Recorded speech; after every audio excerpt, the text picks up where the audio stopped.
Ladies and gentlemen, it's a great pleasure for me to welcome you all today, and we are particularly grateful to His Excellency Professor Tijjani Muhammad-Bande for finding the time to come and address the Council this afternoon on the very important subject of the priorities for the forthcoming and the 74th UN General Assembly.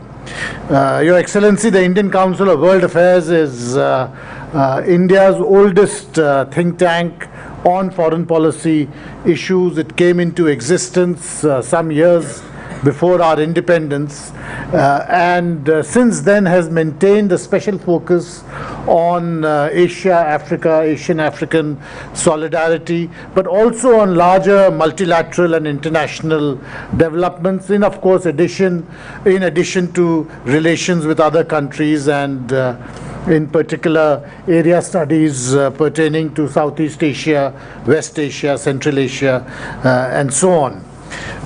It is, of course, a special pleasure to welcome you here today because from tomorrow we have a major conference on Africa in the Council itself, where we have scholars from different parts of the country coming together for a number of sessions on Africa and India-Africa relations. The concluding and the valedictory address of this conference will be delivered by the Vice President of India, if only to underscore the importance which is attached by India to India-Africa relations. The Vice President is incidentally also the President of the Indian Council of World Affairs. Your presence here, of course, is also very important because we are celebrating the 60th anniversary of diplomatic relations between India and Nigeria, and next year is a very important year for India and the United Nations because we will be celebrating or observing 75 years of India's membership of the United Nations. Coincidentally, 75 years of Indian membership of the UN also is part of a broader anniversary of 100 years of Indian multilateralism, because the first meeting of the League of Nations took place in 1920 with India as a full-fledged member, 3.5 or 2.5 decades before we actually became independent. I'm very grateful to Ambassador Asoke Mukerji for chairing this session. We are, of course, delighted to have you, Your Excellency Professor Tijjani Muhammad-Bande, with us this afternoon. You combine a very rich academic and scholarly experience with your own experience in diplomacy and your forthcoming tenure as President of the General Assembly will, I am sure, be something which will be remembered for the years in the years to come. With these remarks, may I request Ambassador Asoke Mukerji to take over and chair the session today. Thank you very much.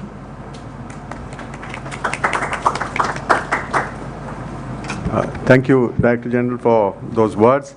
Excellency Professor Tijjani Muhammad-Bande, it's really a great pleasure to welcome you here from coming here from New York, which brings back many memories. But one of the things that I think I would like to focus on today is the tremendous challenge that you will be facing as the incoming President of the UN General Assembly. The General Assembly itself adopted a resolution in June this year which identifies that challenge, and that is the challenge to multilateralism. You have a mandate in that resolution to actually find a response to that challenge, and I'm sure that all of the member states who will work closely with you will cooperate in reasserting the importance of the principle of international cooperation on which multilateralism is based and has been based since, as Dr. Raghavan put it, since the founding of the League of Nations a century ago. We have in India been very closely involved with Nigeria in the UN General Assembly, especially since the historic 15th General Assembly session of 1960 when Nigeria entered the United Nations. The first thing that we did in a short period of 3 years after Nigeria's entry into the United Nations was to vote together on a historic resolution which amended the UN Security Council in 1963. And I hope, Excellency, that this will give you a moral reservoir which you can tap on when you are going to be in a position to influence how to conclude the long ongoing intergovernmental negotiations in the General Assembly on reforming the United Nations Security Council. We remember also with a lot of pleasure the tremendous impact that Nigeria's first President of the General Assembly, Ambassador Garba, had on our common agenda in the United Nations. President Garba was the PGA of the 44th session in 1989, and just before that he had actually attended a course in the National Defense College here in India. So we were very fortunate to have one of our well-known interlocutors occupying this position. Excellency, in your interactive dialogue with member states earlier this year, you had identified 6 priorities which you would be pursuing as PGA. These were peace and security, poverty eradication, zero hunger, quality education, climate action, and inclusion. In each of these areas, India has been a very active member state in the General Assembly. On peace and security, we, as you know, are working assiduously on trying to make the primary organ of the United Nations responsible for maintaining peace and security, which is the Security Council, more effective and transparent and representative, in keeping with the mandate given by world leaders unanimously in 2005 at the summit of the United Nations. But there is one area where, while waiting for that process to conclude, where we can actually look forward to some results during your presidency, and that is to bring the members of the Security Council to actually implement the provisions of the UN Charter, Article 44, which should allow countries which contribute troops to United Nations peacekeeping to sit in the Security Council chamber and discuss how to deploy these soldiers so that peacekeeping can become effective. And I say this not only because India is one of the major contributors, but in recent years, African countries have become major contributors to UN peacekeeping. And I think you need to prevail through your office on the Security Council to allow troop contributing countries who are not members of the Security Council to sit and decide on how their troops will be deployed to make it more effective. On issues of peacekeeping, there is an emotional issue which Your Excellency may like to keep and implement during your presidency, and that is the proposal approved by the General Assembly to erect a memorial wall for the almost 4,000 UN peacekeepers who have given their lives in the cause of the Charter of the United Nations. Our Prime Minister had referred in his last address to the United Nations in 2015 to this memorial wall, and he had actually committed India to supporting the construction of this memorial wall, including providing finances for it. So I'm sure you'll find India one of your biggest supporters in this project to create the memorial wall, and that would be a fitting legacy that you could leave behind of your tenure as the President of the 74th session of the General Assembly. Excellency, on issues of sustainable development, which are where 4 of your priorities fall, we have been working very closely with other member states in the General Assembly to review the implementation of Agenda 2030 with its sustainable development goals. But perhaps the time has come for, under your presidency, to focus also on the means of implementing Agenda 2030.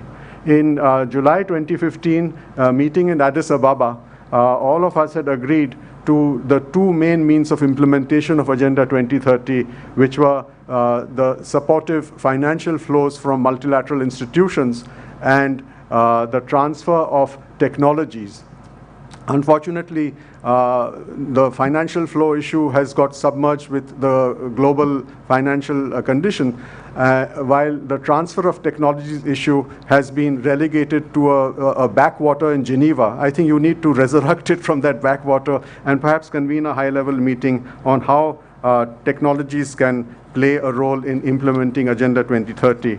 And the last thing I'd like to mention, Excellency, before asking you to address us today, is on your point about inclusion. As you are aware, and as you have been to India before, in our country we have embarked on a very ambitious program of empowerment and of accelerating sustainable development using digital technologies. I think digital technologies can play a big role in reaching the objective of inclusion. And if during your presidency you could consider ways in which the United Nations Secretary General's ambitious report on digital cooperation, which was issued in June this year, could be discussed among member states so that member states become stakeholders in implementing that blueprint that has been provided by the Secretary General of the United Nations, it would go a very long way towards meeting the objectives of inclusion that you have indicated will be one of your priorities. So with these few words, Excellency, I would now invite you to kindly address the gathering.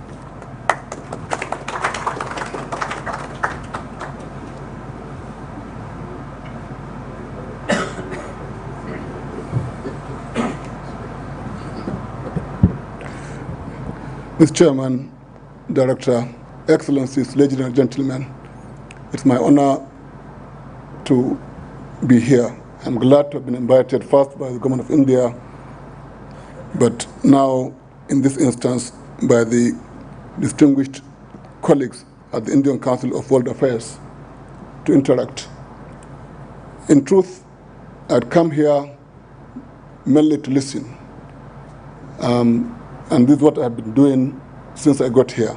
However, it is difficult for any scholar to receive and refuse an invitation from such a distinguished body as this one. And therefore, I must therefore accept to say something. But I also do this knowing that, as is usual, the questioners know more than the one questioned. So if you ask questions that I do not know, and most likely I do not, the chairman and the director will answer. I will certainly be very happy to take notes on this matter. But really, the issues raised already have structured the debate. The United Nations is a very important body, and its supremacy in world affairs must be underscored by the founding ideals of the organization. Clearly, what is more urgent than matters of peace and war in the world, in the past and today and in the future? The very creation of the organization, in my view, is one of the high points of politics understood properly, and it is therefore a very important body. And you have also underscored in your remarks, both the director and the chairman, the robust relationship first between Nigeria and India, but also India and Africa, but also the way India has worked with other organizations to advance important causes in the world. I know the work you've done or you are doing in peacekeeping. Nigeria chairs the C-34, and we know exactly what role you are playing currently. So the tasks, as we have identified as important during the short 12-month presidency of the 74th session, are really ambitious in that each one of them can take decades to achieve. But what exactly is it we are achieving, we are trying to do? First and foremost, let us underline and emphasize the critical importance of the founding ideal of a world in which there is peace. Today, it is very clear, as it has always been for centuries, many problems cannot be solved by nation states alone. And the issue of peace and countering terrorism, for example, today, remind us that no country is safe or can be safe except in the context of collaboration and cooperation with others to deal with issues of security globally, and of course that translates into national security as well. That's why the issue of peace is a fundamental one in terms of the ability of nations to work within the context of the United Nations, the primary multilateral body in the world, to deal with peace issues. Next is our framing of the vision in a very safe territory. I say safe territory because nothing in our vision is new. Everything we have said is what has been agreed to even just a few years ago, 2015. The SDGs are important. We want to anchor our work on SDGs because it is clear if we were to have negotiated SDGs today, we would not have gotten agreement. And therefore, let us focus on implementing those that have already been agreed to only a few years ago. And in this, we want to privilege, first and foremost, eradication of poverty. The eradication of poverty, not a surprise to anyone, is goal number one. Because around the world, the poor are denied many things. It's a complex affliction to be poor. The poor are more likely to be ignorant, more likely to persist in ill health, more likely to have their rights trampled upon, and many other things. And therefore, the eradication of poverty has many implications for societies, and therefore it is a very important one. And no country, neither developed nor developing, is free from poverty. Segments of populations, even in very rich countries, are poor. And I think we have come to a point in human history where technically we can eradicate poverty. Just like I believe technically we have come to a point in human history that there is no reason for anybody to go hungry. We have enough food produced in the world to make it technically possible for all of us to eat good food in the correct quantity. Something somewhere is preventing that from happening. And we must reflect deeply on this as a global challenge. It's a challenge to peace, and a lot of peace research has indicated the connections among poverty and conflict in many parts of the world. Next, we took quality education as important, principally because of the obvious fact that really nothing of importance happens in the context of illiteracy. And quality education is very important. Education opens doors. When you talk of what equalizes societies, it is not just wealth, it is really education. If there is not anything that you can pick as an equalizer in society, pick education. Many other things follow from it. And therefore, quality education is important. And why is education important? Again, regardless of countries, regardless of, there is no north or south, we can all improve in the quality of education we give. First, in relation to access. Who gets to go to school? In some societies, still, we have battled with universal literacy. It is a big problem. Some countries have gone beyond it, but access, be it at the level of the primary sector or in the secondary or tertiary sector, is an issue. And we need to know how we educate. We need to know the quality of teachers, because the very first thing in an educational system is the quality of the teacher. All other things are secondary.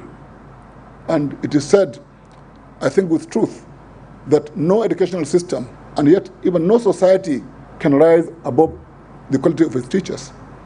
And therefore, it is very vital that we make this as a priority for all countries. I say for all countries because this again gives us an opportunity to talk not in terms of north or south, not in terms of small or big countries, but in terms of a need that is everywhere seen. You can improve the quality of your teachers, you can improve access. In some communities, it is facilities that are a problem. In some places, it is really the teachers. So whatever it is, pick for each country what exactly is it that makes it difficult for people to receive quality education, and then address it. In addressing it, you may be surprised. Those who will come to our aid may be small countries. Some will be big, but everyone has something to contribute in discussions concerning education. And that's why we think, as a global community, we should focus on those things that are really, really key to unlocking some of the challenges of development, and education is really important. So that is one other priority. The next priority is climate action. Climate action, because there already is an agreement which is fundamental, reached after cumulative, incontrovertible scientific evidence concerning how we are transforming, not in the very best possible ways, our climate, and how that affects us, and how we also affect climate. There is an interaction. And this is important because in many areas of the world, a lot of the conflict we experience is because of climate. And we have an agreement, we have had an agreement, and despite a few challenges here and there, all countries, even in countries that disagree, those who have responsibility of cities are saying that we need to do something about climate change. And this, again, is a complex matter.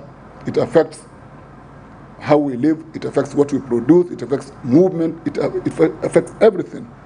Some of the hurricanes in the last 10 years have been shown to have been really driven by something other than what used to be the case.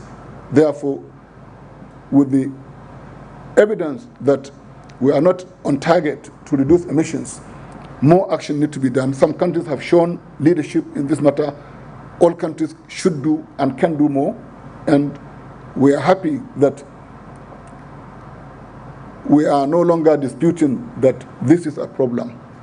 What we need to do is to see how, whether through new technologies, through a change in culture, whatever, we are able to deal with climate change. And as you are aware, the next Climate Action Summit, which will hold on the 23rd of September this year, the focus is really not on recommitting to what we have already agreed as important, but what action, what is it that we are able to do, we can also share with others, so that collectively we can make the qualitative and quantitative difference required to really rescue ourselves from clear doom if we refuse to take action.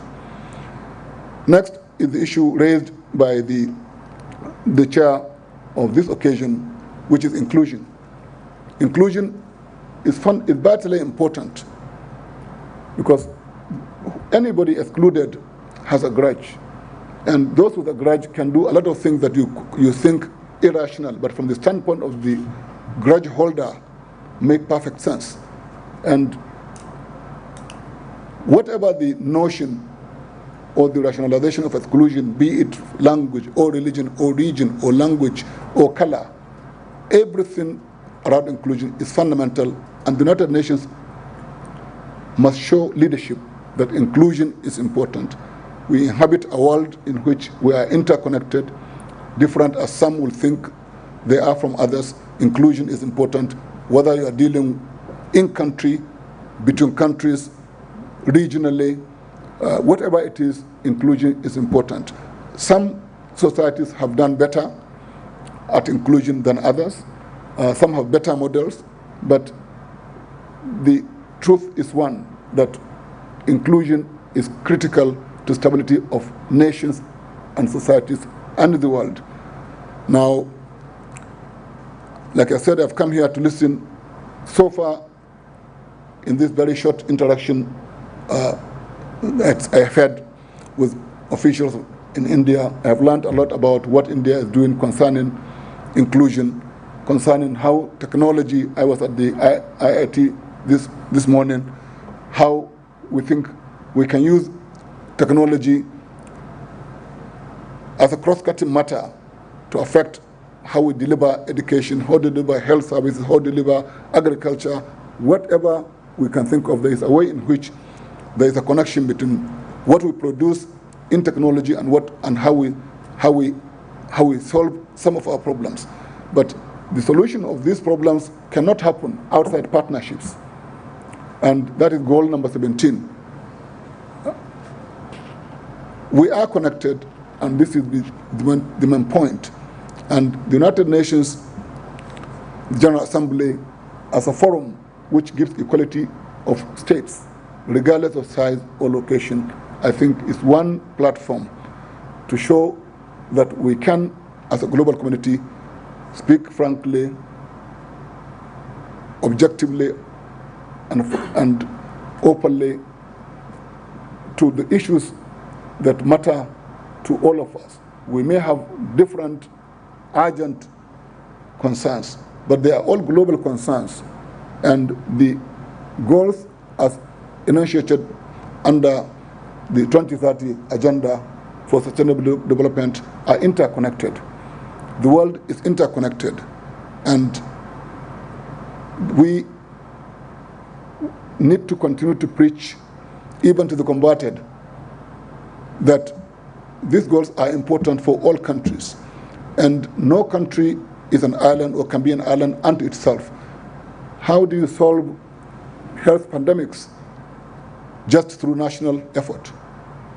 How do you deal with nuclear threats? And the threats are growing, in spite of, even though there was a lull, but all of a sudden we have new worries concerning whether we are onto a new arms race. These are things that must worry us, with nuclear tests that are becoming more or less weekly occurrences. I think we have a duty to work harder at negotiating with, especially those we disagree with, to come to an understanding that even with disagreement, there are things that must connect us as human beings.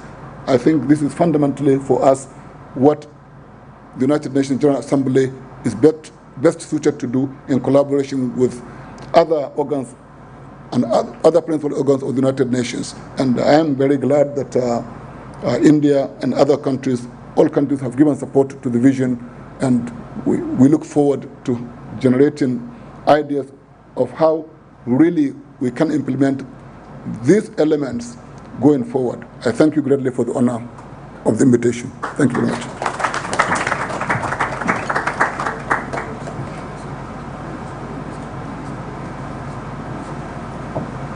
Well, Excellencies, ladies and gentlemen, that was a very, very concise but visionary articulation by His Excellency Professor Tijjani Muhammad-Bande.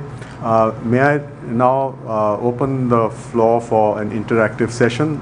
My request is that there are microphones in the room which will come to you.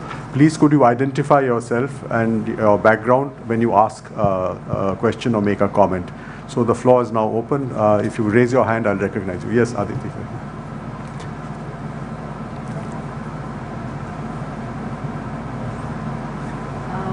His Excellency, thank you for addressing us. I'm Neha Bansal. I've served the UN in Asia, and I'm also a fellow from the Harvard University. You spoke about peace, which is very encouraging. But if I may, with your permission, say something that might be slightly controversial for this group, which is that peace sounds very nice in a forum like this. But you see, peace is another word for pushing many things under the carpet, as many military strategists have said. What is the appetite that we have for allowing for conflict between countries and for allowing for that to be an opening for something new to emerge between countries? We'll take a couple of more questions. Yes, Sanjay.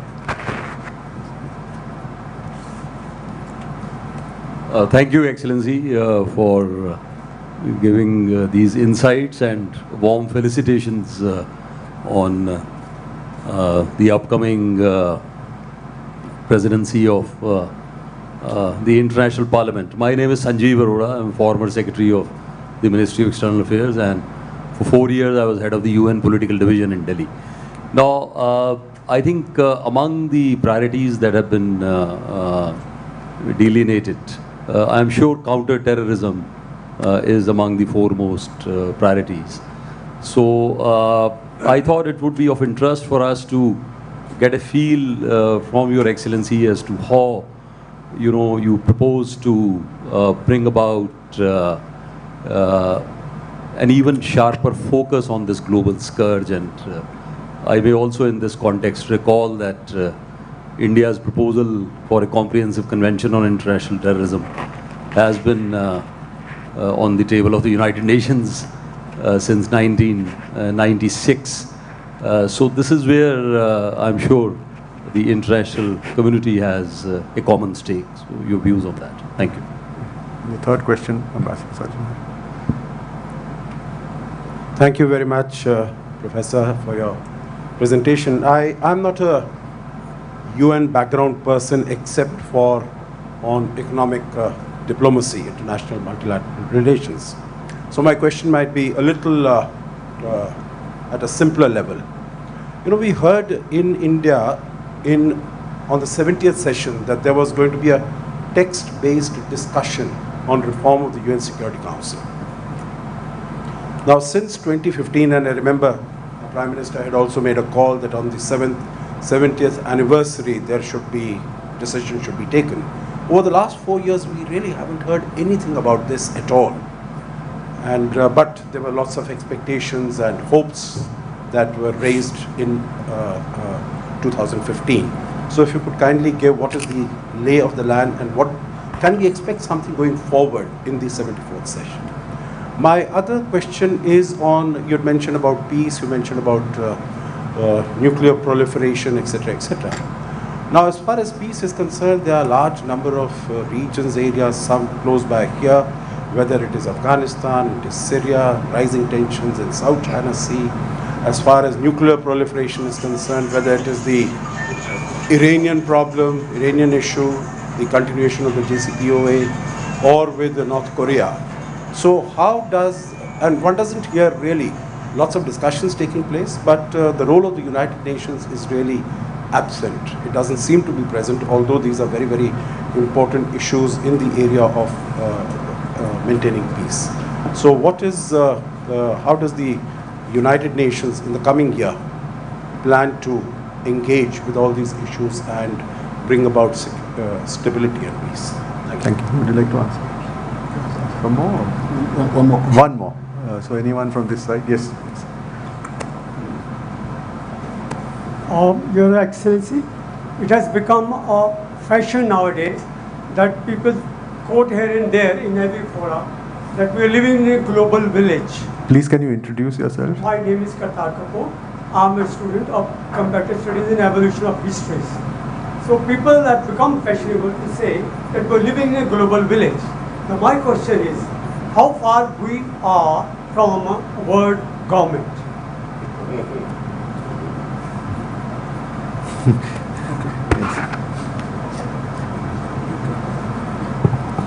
Thank you very much. I think maybe I can go up here. Please.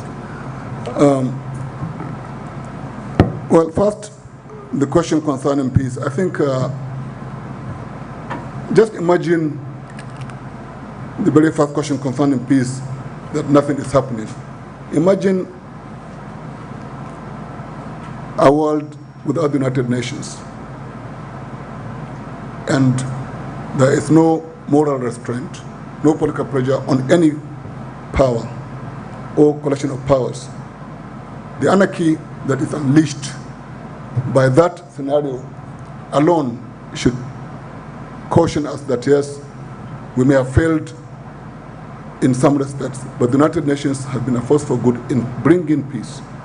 No nation, even the powerful nations, must find a way to nudge the UN to be on board, principally because it is unacceptable even for the most powerful to do as they wish, like they used to do before we had bodies like the United Nations.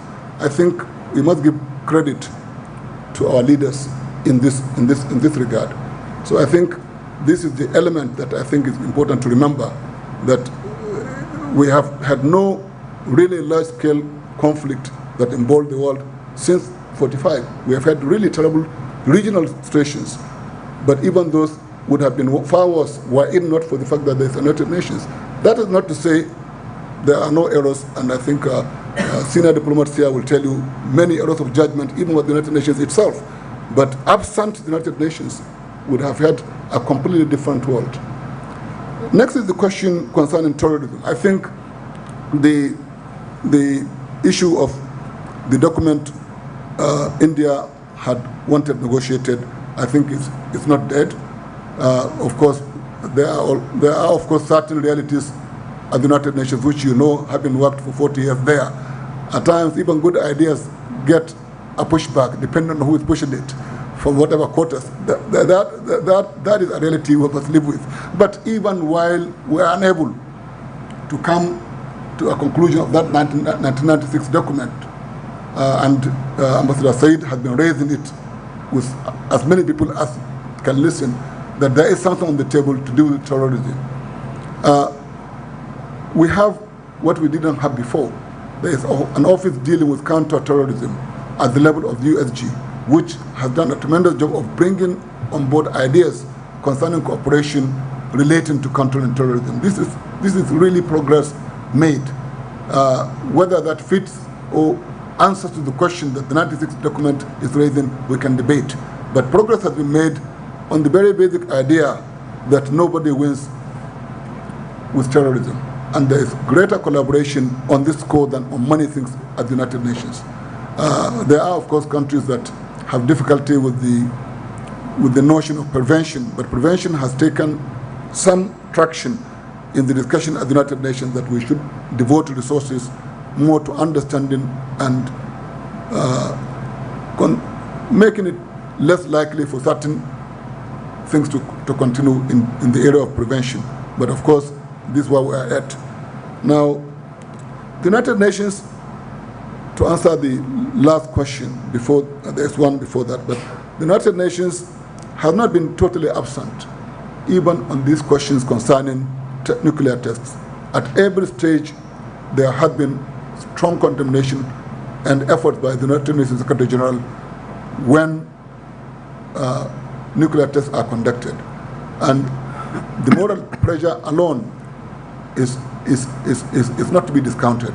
I think the UN certainly could do better, but again, the United Nations is dependent still on the willingness of its members. And that is a bit of a constraint, but even with that, within that constraint, I think it has been a force for good to really bring us out of the idea. If not for the pressure, probably more countries would have gone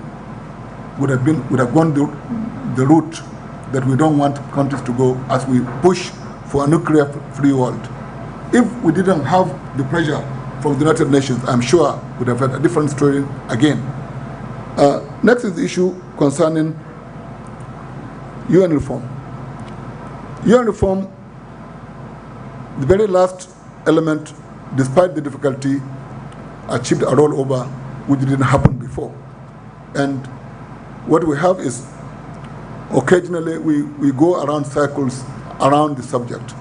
But all we can do as a presidency is to continue to urge members to agree to something that on this instruction, because already, like you pointed out, since 2005, the heads of state and government have given instruction for this to happen.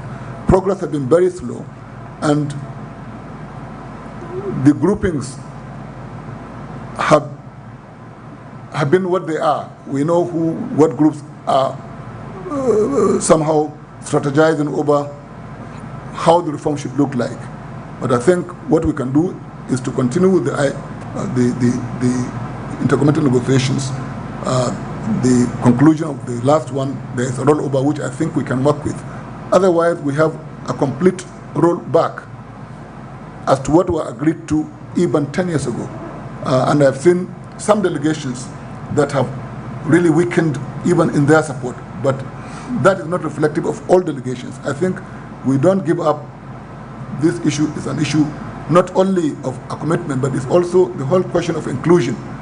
We will not have a UN that excludes the vast membership in decision making of the highest order. I think some agreement must be reached. what we can do, what we are doing is to continue to talk to delegations, and where we are unable to, we also keep reminding heads of state and government to also talk to themselves, because we represent governments, and in this regard, there is no world government. That is why, despite the idea we have cooperation, but no world government. We don't have one constitution to which we all are agreed. But of course, there is coordination of efforts of nation states. We have not gotten to a point of world government, so I don't think the fear that everything is melts into some nebulous thing called world government. That hasn't happened. There are still national boundaries. There are differences in the way histories of nations affect what they do. I think these are the 5 questions raised. Thank you. Thank you. We go for the second round. If there are any questions from, yes, yeah.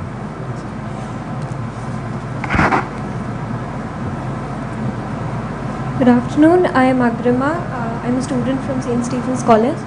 I have a question regarding world hunger. UN estimates the cost of ending world hunger at around 30 billion per year, right? And there are over 2,200 billionaires present in the world. Why does the UN or any other body urge them to contribute to the case? Because they can easily just end world hunger, and they will not really lose a large proportion of their income anyways. Thank you. Thank you. Yes, at the back.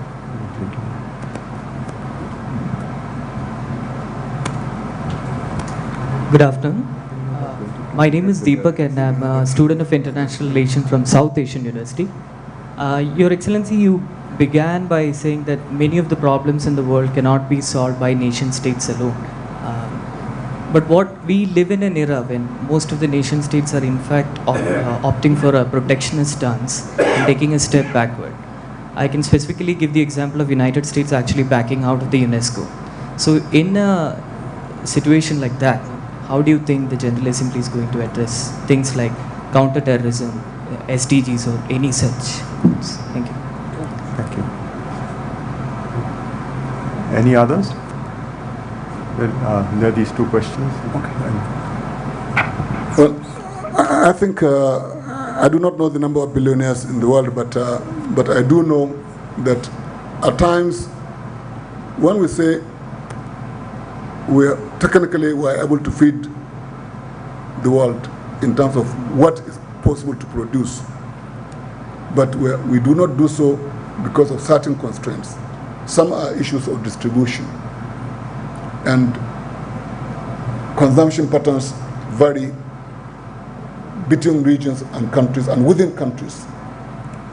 You find people hungry in places where food is dumped on a daily basis. I think so.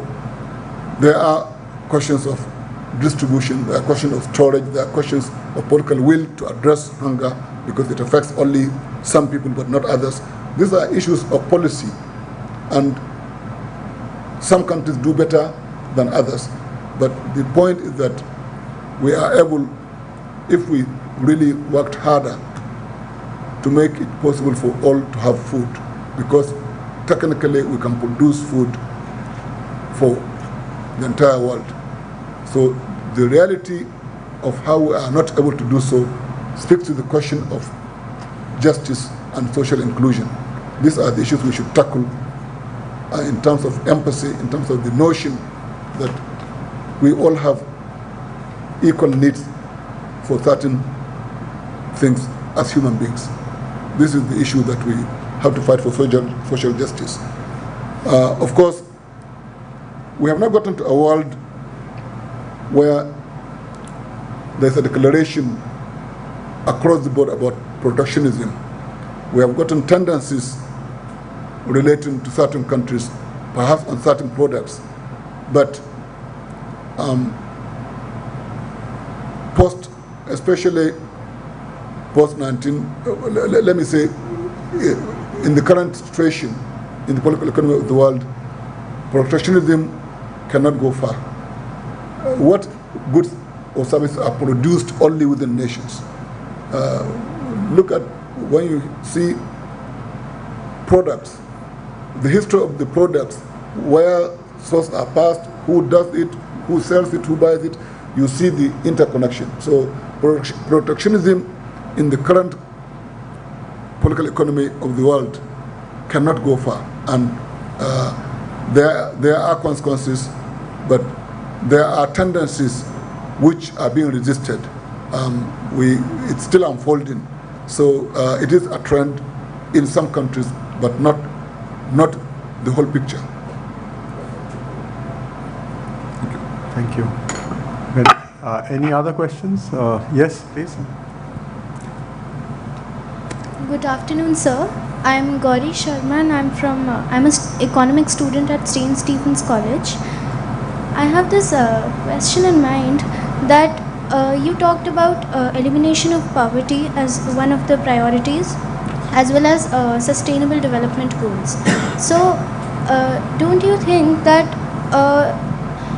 actually policies like the environment protection policies, which help in maintaining the sustainable development goals, come in the way of reducing food prices, which can be a measure of eliminating poverty? So don't both of these goals clash with each other? Okay. Okay, at the back, yeah, behind the camera. Good afternoon, sir. Thank you so much for the presentation. So I'm Indrani from the Host Institute. I have two questions. One is, I just wanted to know, what did you mean by quality education? More because these days educational curriculums are more focusing on nationalism and all.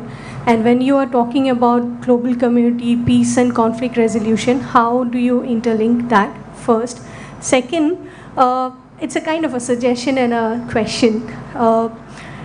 Do you think to increase the quality education, can we think about in the honoring the peacekeeping forces who have sacrificed their lives? Can we think about giving scholarships in their names for posterity? Thank you. Okay. Any questions? Yeah, one more. Two more. Vivek Mishra from the Council. My question takes off from the question of the hunger. Yeah, the question of human security and hardcore security sort of ties in places like Yemen, where regional. My question is whether you have a roadmap or a thought on how to improve regional questions of security, where human security and hardcore security sort of tie in. Thank you. Good afternoon, I'm Surabhi from the Council. So when we are taught about international organizations, we are often told that it's more than the sum of its parts, as norm creator, as rule enforcer. So in an era where we see multilateralism on the decline and countries taking more and more bilateral route to resolving their differences or addressing their problems, what vision do you have in terms of taking on from the chair's remarks in the opening session? What vision do you have in terms of bringing countries back to the negotiating table? And what challenges do you see as far as multilateral global order is concerned? Okay. Well, I think the first question is about whether there are conflicts among some of the goals. I think it is possible, but I do not see them as conflicting. To deal with environment does not mean produce less food. That's the whole question of science and technology, research and development in terms of new crops, new means of production. So there is really no conflict there. So unless I didn't get the question, but you are talking of having less food because we have environmental policies. Unless we have wrong environmental policies, the very idea is sustainability. The sustainability test is a test for all we do in terms of how is it possible that we can continue to do this without getting up to a point where we're unable to do so. I think that is the point. I do not see necessarily curricula are being largely national in all the cases. I am sure that a student of physics from my village, when he or she comes here, will immediately fit into the physics that is being taught here. There is nothing really national about it, but in terms of the standard, what is it to be at year 2 or year 3, this may vary between nations as to how they classify the educational, they do the classification. Now, yes, there are sensitivities concerning curriculum development in, for example, the drawing of a program of study in history. What do you value relating to a particular act in history? How do you read it? Those ones can vary, but even at this, a lot of countries learn from others, even as we dispute certain things. And quality education speaks to an education that, by objective standards, relates to ability to not only read and write, but it's functional. You can, at the end of the day, get a job. You also have your mind open to the world. What is the world of possibilities? Makes you creative, make you humane. There are certain elements around quality education. And what we are saying is that regardless of country, you can make improvements in what you offer in any level of education. And this is what the goal should speak to. When you go to a particular country, you see what are its needs. And then that is how you decide, how you craft a policy to support what it is doing. I think that is the point.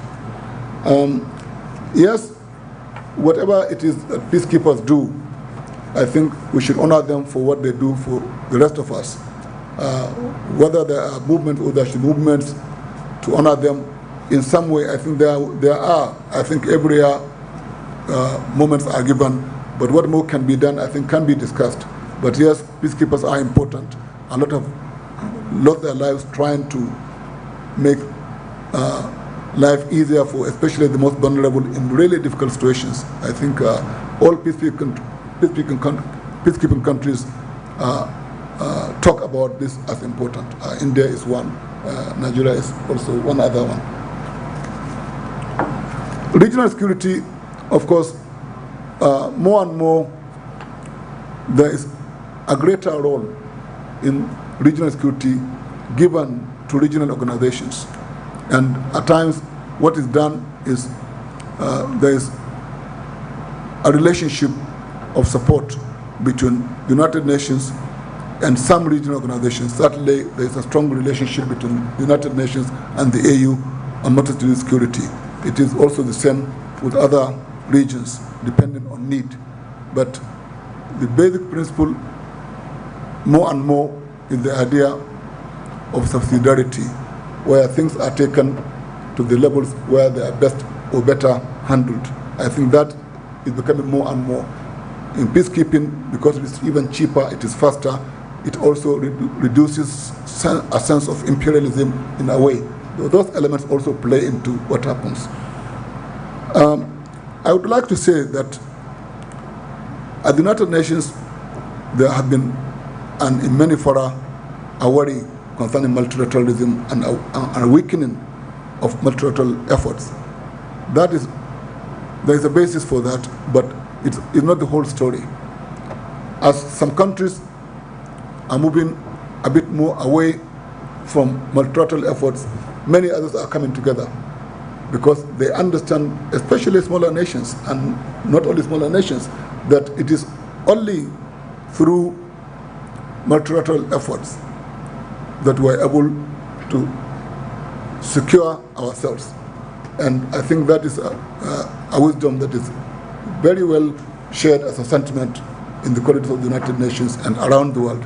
I think that is why when any country says it is living an agreement, others worry, how is it possible? But then the main pull is to support multilateral effort because more and more citizens beyond governments understand the interconnectedness of countries and cultures. and regions. I think that should give us hope that we are not at the moment where we are writing multilateralism. The United Nations is still there. It still is doing the work it is doing. It has its challenges, and all the ambassadors here will know we even had at times even more difficult times than we are having now if we should take a long view of this matter. But we have gotten used to a bit more of consensus than has been the case in the last few years. But yes, we worry, but no, we are not at the most difficult moment in the history of the organization. Multilateralism is strong. It should be supported. It is being supported. That's why I'm here. Thank you very much.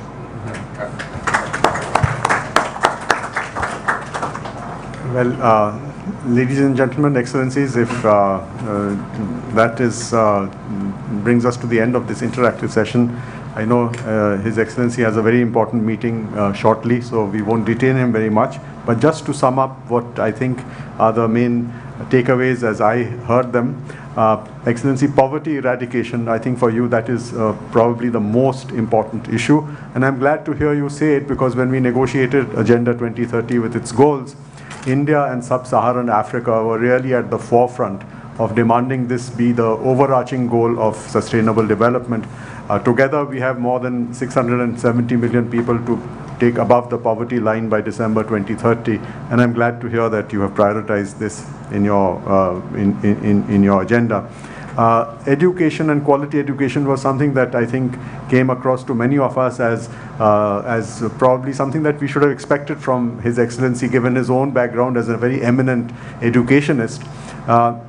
And I think that in the 74th session, we could see probably an initiative on what I call academic diplomacy. That is something that we are starting, and we are going to use the United Nations Academic Impact, which is a network of universities and institutions committed to the UN Charter, which will help you with this work.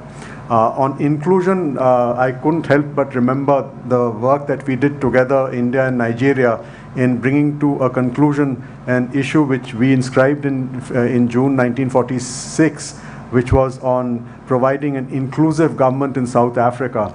And I remember the Lagos Plan of Action, which catalyzed the end game of that process and led to the multi-party elections and election of President Mandela in 1994.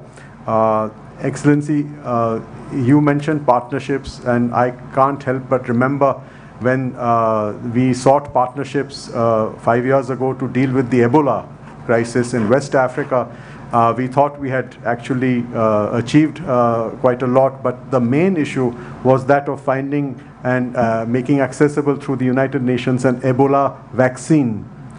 Now that Ebola has reared its head again in the Democratic Republic of Congo and it can spread further, perhaps this could be a priority in your presidency, so that we are not diverted by short-term measures, including those adopted by the Security Council, from the long-term solution, which can only come through the General Assembly of providing a lasting solution to this crisis.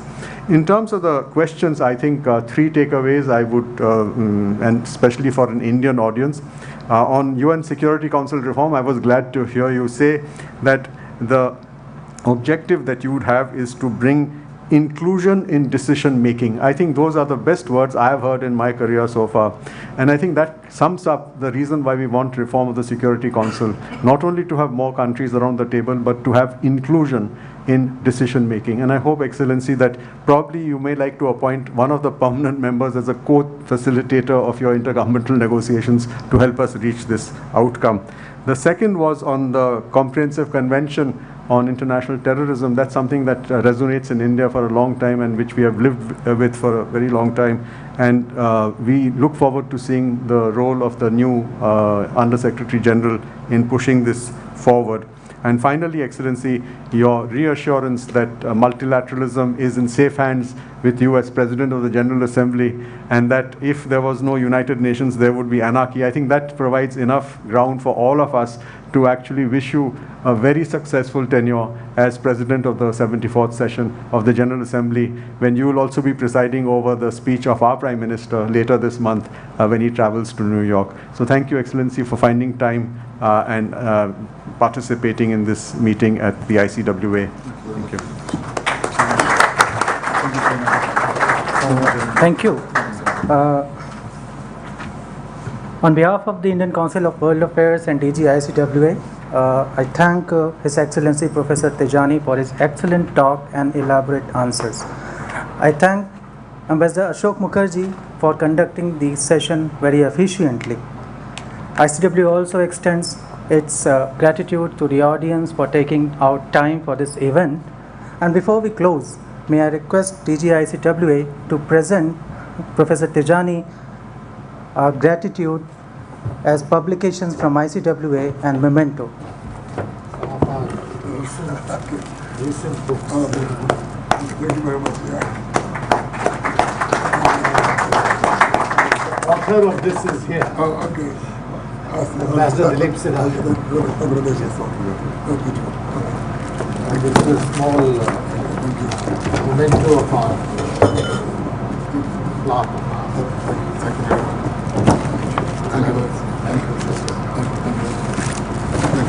May I now request you all to join us for tea in foyer.